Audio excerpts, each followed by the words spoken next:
Welcome, Alfonso Fiore. Very pleased to bring you on the Humaniiize Podcast. And for the audience, Alfonso Fiore is currently the Chief Product Officer at a very exciting company called HappyFresh. Alfonso, welcome. Thank you, Eric. Thank you so much for having me. And feel free to call me Al. I think it's a bit easier. So many people and my colleagues call me Al. Great. Okay, so Alfonso, I was hoping that you could start by maybe telling us a little bit about what you do as Chief Product Officer at HappyFresh.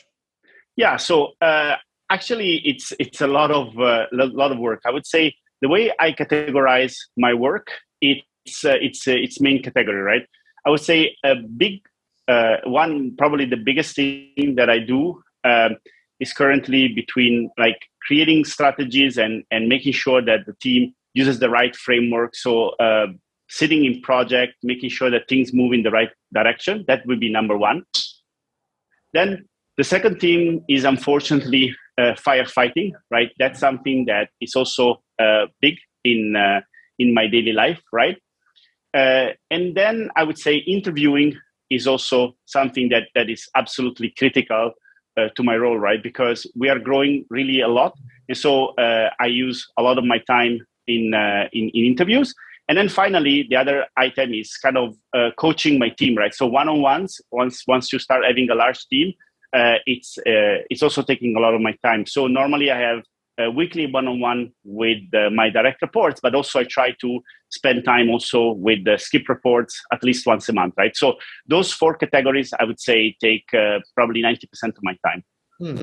Fantastic. And I was wondering, as a rapidly expanding company, when you are interviewing, what are you typically looking for? Because obviously our podcast is primarily aimed at, young graduates and candidates who are looking for jobs. So I'm sure many of them would be interested to know what you're looking for when you're hiring for people within the product management team. Yeah, so this is a fantastic question, Eric. Thank you so much. Because in fact, when we discussed, I thought that was the reason why I was so excited to talk to you, because we are hiring a lot of people. And so for me, having a chance to reach out to people that are currently looking for roles in the wider product management, right? Not just product management, but also design, user research, data analytics, data science, data engineering. There is a lot of disciplines that actually report to me in HappyFresh, and we are hiring really across the entire board, right? And so I think one thing that I'm, to be honest, a bit shocked when interviewing is that in this day and age, right, in 2022, there is so much material out there. There are fantastic videos from, I'm sure everybody in product management knows about Marty Kagan. There is, but also from every discipline, right? I often read articles from the UX Collective about design and research. So there is so much information, books, podcasts, videos, that there is really no excuse from coming to an interview less than perfectly prepared. So for me, what I'm really looking for is clarity in communication, right? Because especially now talking about product management, because obviously that's what I know a little bit better. I think the way I explain product management is that, product managers drive clarity, right? So for me, it's absolutely important that you're very sharp in the way you express yourself, in the way you share your thoughts. I think this is something that is very, very, very important. And then last but not least, you would be surprised how many people go into interviews without playing with the website or the app that they're interviewing with, right? That's a major faux pas, right? That's a very big problem. So I think, again, to summarize, right, make sure that you do your studies, make sure that you read all the incredible material that is available out there. Make sure that you play with the app that you're interviewing for, because that's often one of the questions you'll be asked. And then make sure that you use some frameworks when you explain yourself during the interview. For example, one framework that I often suggest is called CAR, which is challenge, action, response. Right. So explain the challenge when you're asked a question. Explain the challenge that you were facing. Talk about the action that you did, and then what's the response, what happened afterwards, right? So the CAR framework, for example, it's a very good one, but you would be surprised how many people just talk thinking that they're talking to a friend, right? It's an interview. So you really want to make sure that you come across as very sharp, as very thoughtful. So those are the things that I really care about. Fantastic. And a follow-up question that's related to what we were just discussing is, Al, what advice would you give to someone who's looking to get into product management? So you said that being able to express yourself with clarity and purpose is very important. That sounds like more in terms of soft skills. Are there other soft skills? Are there other hard skills that you think are quite vital in order to be successful in this arena? Yeah, so definitely, right? So I think the product managers, by definition, they're really at intersection of many different things, right? So I think you're right? There is a lot of soft skills, a lot of hard skills. I think definitely, again, Google is your friend. There are lots of frameworks out there. I would suggest, the one from Ravi Mehta on his website. It's very, very well prepared, right? In terms of understanding what are the key skills for product managers. I would say for me, definitely communication is the most important, right? Because if I have to put one at the top, that would be it. Because if you cannot communicate clearly, you could be the best product manager. You could be the one that empathizes with the customer best. You could be the one that understands business best. But if you cannot communicate that clearly to your stakeholders, to your peers, to your engineers, then nothing will come to fruition, right? I think that communication is really like the tire of your car, right? Imagine yourself as a car. You can have all the power in the world, but if you don't have good tires, you're not going to be able to express that power, right? So for me, communication is very important. In terms of other skills, I think I'm a little bit biased because I have a technical background. I have both a master's degree in computer science and a master's degree in business.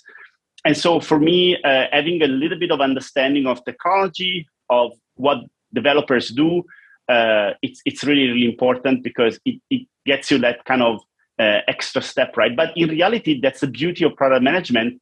There are people with so incredible different backgrounds, right, in product management. So in reality, you really don't have to have those kind of hard skills, depending on, of course, the type of product management you're looking for.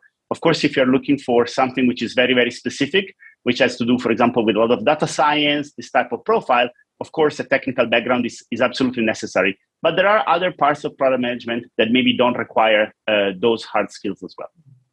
Fantastic. Great response. And a follow-up question, actually, which I would like to get your take on now, is in terms of different frameworks in viewing product management. A lot of people say that it lies between the disciplines of user experience, technology, and business. I was just wondering what your take is on this.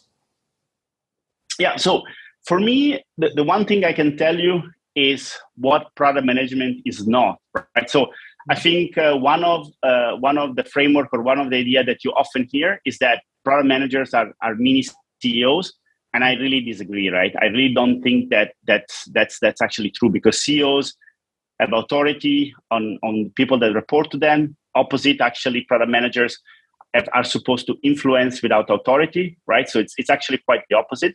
Then, of course, you're a business owner. It's very, very important to understand the business very well, of course. But I would say the mini CEO idea to me always sounded a bit weak, right? But in terms of what I think product management is and what are the framework that I use when I think about product management is definitely, again, what I said earlier, right? For me, product management is really driving clarity, right? So this is by far my personal best definition of product management, right? Wherever you are, at the end of the day, product managers don't really add any particular decisive skill, right? They're not developer, they're not designer, they're not user researcher. And there is kind of, at the end, the output of product managers is what? Backlog, documentation. So it's really hard to pinpoint hard skills, right? But that's why that driving clarity, it's really, really important. Then, given that part of my career was spent in Agoda, which is one of the Booking.com companies, I think I would be remiss if I wouldn't mention hypothesis testing, right? At the end of the day, everyone who had a shower had an idea, right? So it's nothing to do. Product management has nothing to do with having ideas. In fact, actually, the best product managers really are the ones that check their ego at the door, and they're willing to work with everyone and get as many ideas as possible to improve the product, right? So I don't think that ideas are the only domain of product managers. Sometimes I joke with my team and I say that, everyone is allowed to bring their brain to work, right? Not just product managers, right? And so for me, it's hypothesis testing. So the idea of being able to divide an idea in bite-sized chunks and experiment on all of them and really devise, what are the list of experiments that would actually de-risk that idea. Imagine that you're thinking something big, right? The skill of a product manager is really that one of being able to devise what are all the small experiments that you could build in order to test that hypothesis, right? You are maybe familiar, and the viewers might be familiar with the idea of, start by building a rollerblade, and then start by building a bicycle, then a scooter, then a car. I mean, obviously, it's just an image, right? There is actually, I found a better image that suits me a bit better because I think it's more relevant, which is the idea of if you want to create a new wedding cake, you don't actually start by building the wedding cake, right? You can create a cupcake with the same ingredients so that you understand those ingredients, do they go well together? Does it turn into a delicious cake? And then there are all sorts of difficulties in scale in building a wedding cake, right? It has to sustain itself. It has to be big, a lot of ingredient, a large oven. So there are all difficulties related to create that same cupcake at scale. But you can test that the ingredients are working together at the minimum size, right? At the cupcake size. Then for me, the other important thing that about product management is really that of applying predetermined and well-oiled frameworks, right? So, maybe we can talk about this later, but to me, there are really, product management is really this idea of applying determined frameworks that allow you to really, again, communicate clearly and make sure that you don't forget anything along the way, right? Because obviously there is so many moving parts. So frameworks really help me to make sure that, everything I think of it's important, it's actually remembered, right? And finally, I think another thing that is super important for me in product management is really passion for detail, right? I think, in a sense, product management was always so appealing for me because finally, right, instead of being annoying, you're actually a product manager, which is kind of the same thing, right? Because you have this passion for detail. You really want to make sure that everything works well together, right? And that's what product management is, right? So those are the things that for me are very, very important. And I look as well into future product managers. Fantastic. And in terms of testing your hypotheses, Al, how do you go about best understanding and representing the needs of your users? Are there certain best practices that you have for this? Yeah, so obviously super, super important to be close to users as much as possible. So I always invite the product managers to sit in the interview themselves, because even though we have, of course, a team dedicated to user research, I always think that it's very, very important for product managers to feel the pain of the customer directly, right? And I'm always very fascinated by those ideas of giving customer direct access, right, for complaints. I was actually listening today to a podcast, and they said, Jeff Bezos' email is Jeff at Amazon.com, and everyone that is really so upset that they are actually looking for his email around, they can find it and write to him, right? Or for example, the sandwich chain in England called Pret a Manger, actually at the very beginning of their life, the phone number of the founder was on the box, right? And so to me, this actually underlines the importance of user feedback and how important it is for product managers to actually listen very carefully. But it's also very important to make it clear that user feedback and user input and empathy for customers is only a small part of the puzzle, right? Because if that was the only thing which was important, well, I mean, it's easy, right? Just give services and goods for free to customers. That's what they want, right? That's the ultimate dream, right? Give it for free and give it right now. So that's obviously is not possible. So there are two other aspects of finding the solution of the job of product managers, which is, the solution has to be business viable, but also technically viable, right? So those are the three aspects, right? You have to be really strongly empathetic towards customers, understand their needs. You have to make sure that your solution is viable from a business standpoint and from a technological standpoint. And then if I could add one more thing, I think there is something about customer feedback that puzzled me a lot for some time, right? On one end, we talk a lot about customer feedback and the importance of it, and we all talk about how important that is, right? And if you, for example, if I can quote Steve Blank, right, the author of the Startup Owner Manual, right? His famous quote is "Get out of the building," right? Get out of the building means what? Means get out of your office and talk to customer, because that's the most important thing, and that's where you will learn the most. But then on the opposite side, we have Steve Jobs, right? That is probably one of the most famous marketer and product manager of the history of technology in the last 100 years.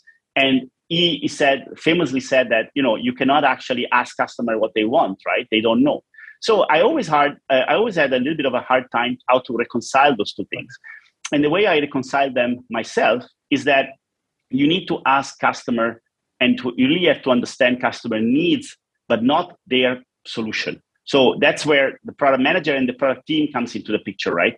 You talk to the customer, you understand their needs, but then it's the product team, stakeholders together that build the solution, because they are the only one that can be at the far front of technology, that understand what is viable and not viable for business. And so that's kind of my way to somehow square this circle. Very interesting.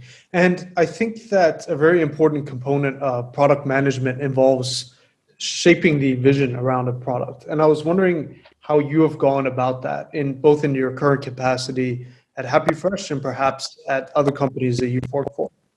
Yeah, so definitely product vision is super, super important, right? So if you think it, the way I visualize it to myself and to the leadership team and to the product team, it's kind of a pyramid, right? So at the very top, you have the mission of the company. Then below that, you have the vision, the vision of the company. And then below that, you have a product roadmap, right? So a product roadmap allows to have this kind of very high level mission and vision statements into very, very practical, very well-oriented kind of direction for the product, right? But, you might have heard this quote, which is stubborn on the destination and flexible on the path, right? That's what the product strategy should be, right? It should give a clear direction of what the product should look like, or better, what the product should aim for, because looks like it's already too detailed, right? So what the product should aim for, but then allow the product teams, if you want to have an empowered team and empowered product managers, you really want them to be able to define the path to get there, right? You're showing the summit to the team based on the vision and mission of the company, but you allow them to actually find ways to get there, right? And so the way I always think about our product strategy in HappyFresh for sure, but similarly in other companies where I worked before, because obviously I wasn't the one that was painting that picture before. But I think in e-commerce, I think some of those mantras, some of those basics facts are always the same, right? And so here I remember like an interview with Jeff Bezos, and the journalist was asking like, what do you think is going to change in the next 5 years or 10 years? And obviously, I mean, I don't have to tell you that Jeff Bezos is always like, has been a visionary in this type of things and really a deep thinker. And so he answered by saying, his answer was, I actually think that the very interesting question is what's not going to change in the next 5 years, right? And so convenience, cheaper goods, faster delivery. Those are the things that really will not change in the future, right? So everyone will go further and further into offering, into cutting more and more into thinner and thinner margins, into offering goods. We started with 3 days delivery, then 2 days, same day. Now we're talking about hours, and HappyFresh can deliver groceries within 30 minutes. So this is the trend, right? And we're all going in this direction, right? And then the other thing that I would like to add is also, it's very, very important for the product team to understand what your product is, right? And here I have another quote that inspires me, which is a quote from the founder of Revlon, the makeup company, right? And famously he said, in the factory, we build cosmetics, but in the stores, we sell hope, right? And I think that's super profound. When I read it, I was super shocked. I was like, wow, this guy also knew his stuff, right? And so for me, it's really, really important that you understand that a lot of e-commerce at the end of the day doesn't sell really, maybe we deliver, like, for example, let's say the example of HappyFresh. Yes, it's true. We deliver groceries, but actually what we sell is convenience, right? So yeah, so that's kind of the way I paint this, right? So what are the tenets? What are the things that really won't change in terms of convenience, in some easy delivery? What is it that we really sell? But then I really hope and I really build the product team at HappyFresh to be the product team that I always wanted to work with, right? So a place where single team and single product managers are empowered so that they can bring their best work, right? And they can do the best work of their career. So that's my hope. And that's why I try to deliver, to allow them as much as possible a freedom to align themselves with our objectives without dictating exactly the work that has to be done quarter after quarter. Interesting. And how do you facilitate cooperation across larger teams when it comes to product management? Yeah, so I think this is something that this is one of maybe my favorite framework, right? I always say to everyone, start with the problem statement, right? And you would be surprised how many problems you can fix by clearly defining the objective of what is it that you're trying to do. For example, in a meeting, at the beginning of the meeting, or every document that you write, every presentation that you write, I always try to clearly make it very, very explicit to my team that they really have to always determine together with their stakeholder what is the objective, right? Because one thing that I've learned during this year at HappyFresh is that the telephone game, what I call the telephone game, you probably remember as a child, you probably played it as well, right?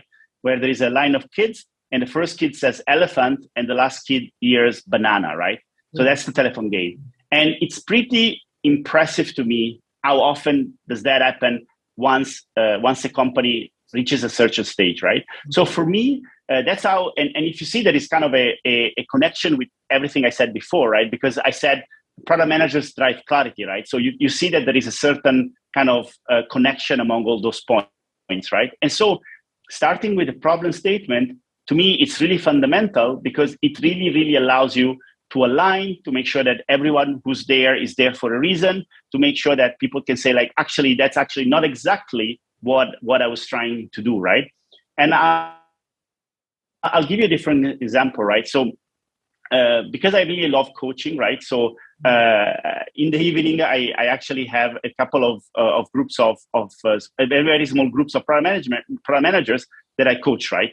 We work together on volunteer projects that needs product managers, and basically instead of being hands-on on the project itself, I actually coach people that want to break into product managers in product management to actually be product managers for those projects, right?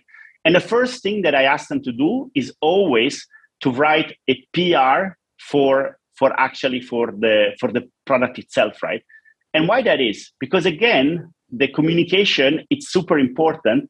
And by act of writing down a fictional PR for the product, you start creating that sort of alignment between yourself and the rest of the team to make sure that are we all on the same page? Are we all, discussing the same thing?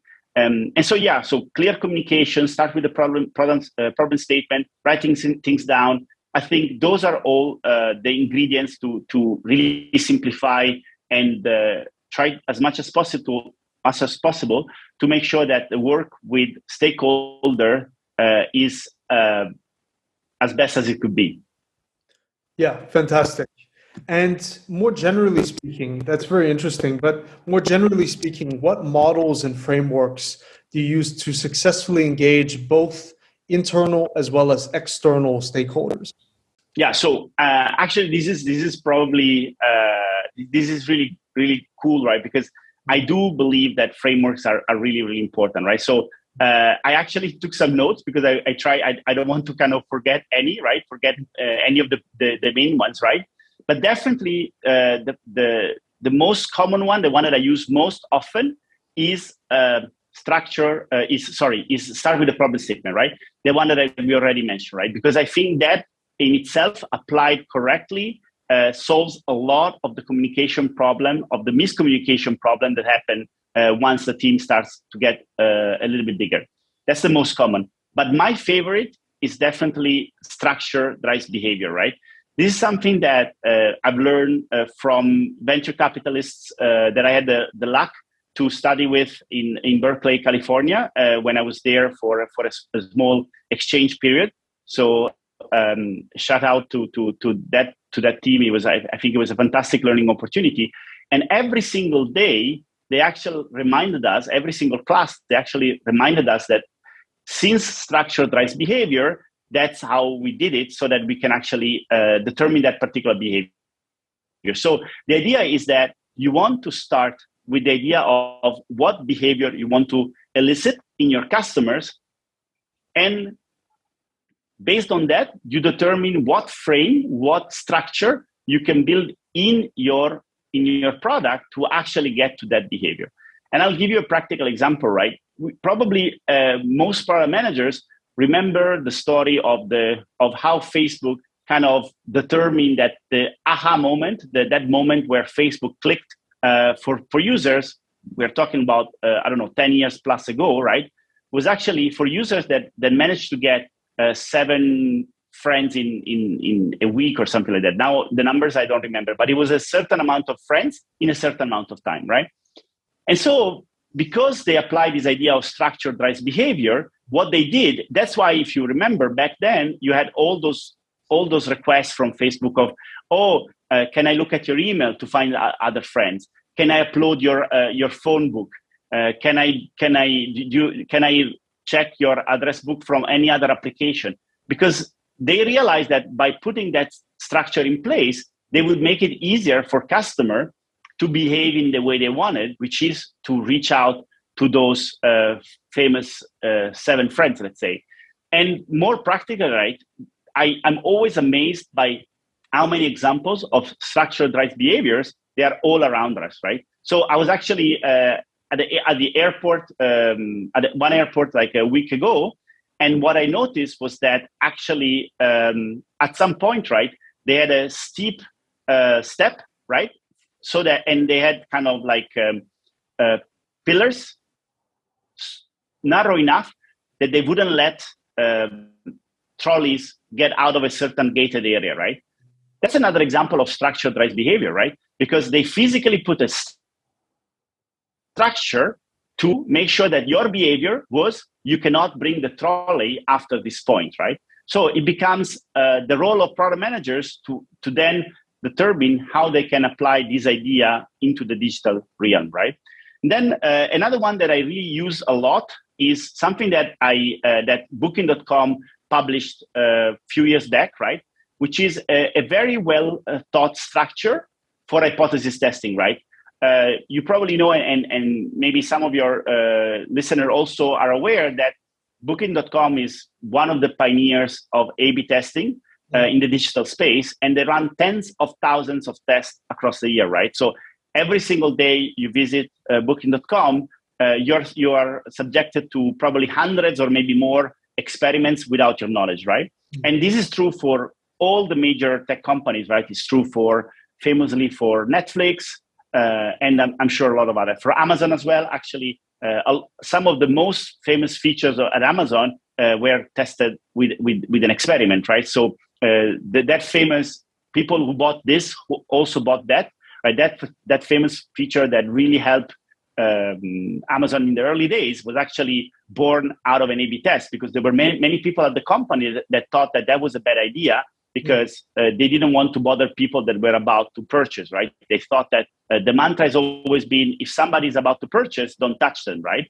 And then someone had an idea that, hey, maybe there is a better way, and they tested it, and it was successful, right? And so they have this sentence which kind of fill in the blanks, right? And it's something along those lines. Based on this, we believe that this change applied to this set of user will actually impact this metric in this way, right? And it's such a simple thing, right? It's such a simple thing. But again, you would be surprised, communication, all those issues, you would be surprised how much clarity it brings, right? And again, because clarity is the name of the game, by making it explicit how your hypothesis is structured and what is it that you're thinking and what is it that the effect that you think will have on the product and on the metrics, you make it very, very clear for everyone, so that if somebody doesn't agree, they can raise their hand and say like, hey, actually, I actually don't think that will happen, right? Or maybe I believe that this other metric will move, right? So then you spark a conversation, and you maybe create better clarity for the product that you're trying to build, right? Then another one is another one that I wrote down, which I think it's very interesting, is a quote from Steve Jobs, right? That famously said, "Start from the user experience and walk backward," right? So always think about what you want to build for the customer, right? So don't think about how you could apply that cool technology or how you could use that particular interesting framework, right? From a graphical standpoint, right? But really think about the user experience that you want to build, and then with your engineers, with your designers, walk backwards to build the technology required to get to that particular user experience, right? And then something that I found recently about written communication in an online training that I was following, that I thought is very, very interesting, right? And I'm going to read this one because I don't want to, it's a long quote, so I don't want to make any mistakes.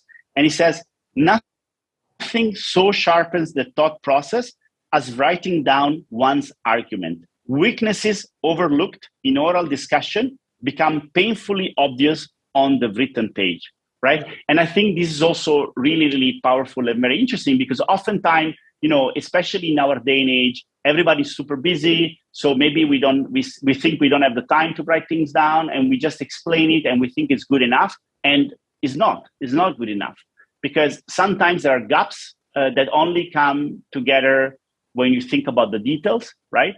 And oftentimes, by just speaking, as I said multiple times already today, you realize that people don't actually all understand the same thing, right? You might think that you're very, very clear in your explanation, but the reality is that maybe you're not so clear. Lovely.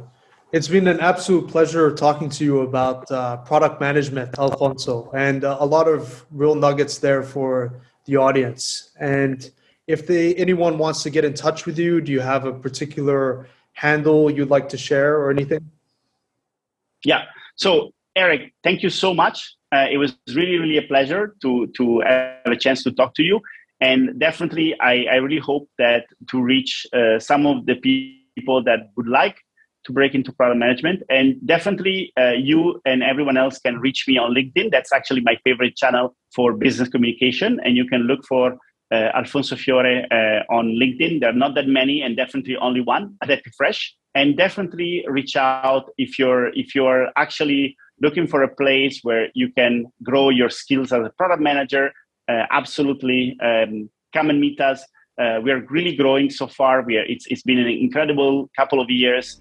The growth is quite impressive, and so we need all the talented people we can get. So absolutely, please do connect with me, and I hope to meet some of you guys in person. Thank you so much, Eric. You're very welcome. It was a pleasure having you. Thank you, Alfonso.